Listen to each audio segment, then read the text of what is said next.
Hey minions, welcome to Crank It Up. I'm Jim Price, and on this episode of King of the Hill, I want to rank the Musketeers.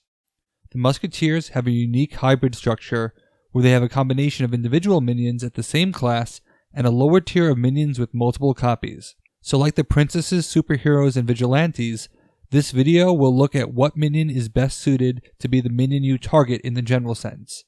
When you can retrieve only one minion, which would you grab? Who is your Gelf target?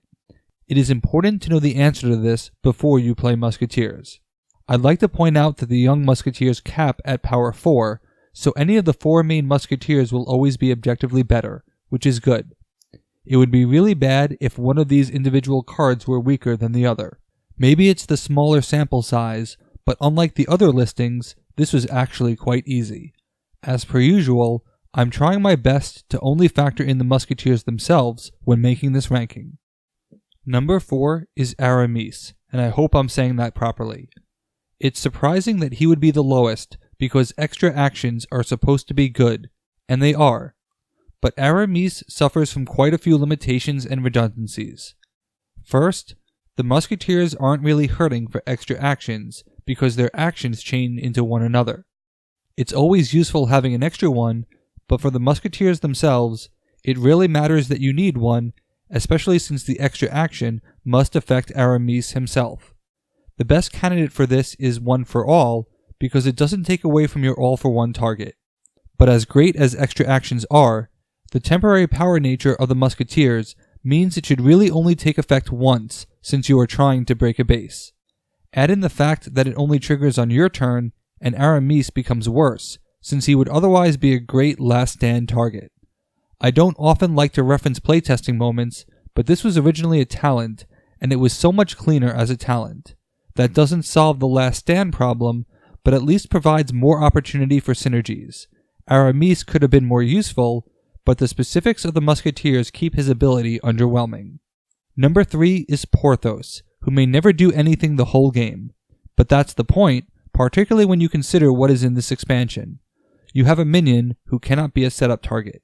He cannot be destroyed by the Mounties or moved by the Sumos. It's just a defensive card, and that is perfect for advanced minion play, and the Musketeers really need that since they can't afford to lose their key minions. Sometimes the best offense is a good defense, and I've personally witnessed Porthos be at the center of several debates. He is great when an action affects all players because you can choose him and escape the result. Porthos is highly situational, but I think his upside is greater than that of Aramis, and knowing that you cannot steal this minion as a base's scoring is really comforting. Those were the easy two, now for the last two. Do you value power or cards? It turns out I value power, which is why D'Artagnan and his card draw are second, even though it's really close. When you know that you have the right amount of power, D'Artagnan is really tempting because you can draw a lot of cards.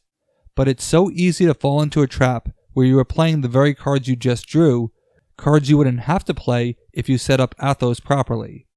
There are a lot of ways to make D'Artagnan work really well, largely outside the faction. Even for the Musketeers themselves, D'Artagnan will draw you cards, even if he is not your main minion. But stepping outside the faction for a bit, I want to point out that D'Artagnan is a great candidate for A, which can target any minion. I love playing Favor of Dionysius on D'Artagnan to trigger Spartan, because it draws the card that Favor of Dionysius typically blocks. If other factions were a factor, D'Artagnan is number 1, but since you cannot always guarantee your partner, Athos is the clear favorite. This is because the Musketeers simply need their actions to do more, and Athos does that. He may not get power himself, but if you have 2 other minions, it's better to give it to everyone else than just Athos. He turns most Musketeer actions into One for All, and he saves you cards. It is much easier to plan to break a base when you know that Athos is supplying extra power. He will require math, but it's necessary if you want to win. I can't tell you how many times I've had to break out a clipboard just to make sure I'm doing everything properly. But if I've got one Musketeer minion to retrieve, this is the one I'm most likely going to grab. Unlike the superheroes, which adopt a best minion for the job approach, I find myself constantly prioritizing the same Musketeers, and that's okay. I'm okay with declaring Athos to be the true king minion, and if they had a different structure where D'Artagnan had Aramis' ability with less power, I'd be okay with that since it would reflect the traditional idea of the Three Musketeers. However, I'm not an expert on the lore, so I'm also content with making them all equals before I say something stupid that gets me corrected in the comments. So I'll leave it at that. Athos first, followed by D'Artagnan, then win. Despite only having 4 unique cards, your ordering of the Musketeers may still be different. There are 24 possible choices for an ordering. What's yours? Let me know in the comments. That's it for this week. On to the Sumos Friday. Thanks for watching. Be sure to like and subscribe. Let's shut it down.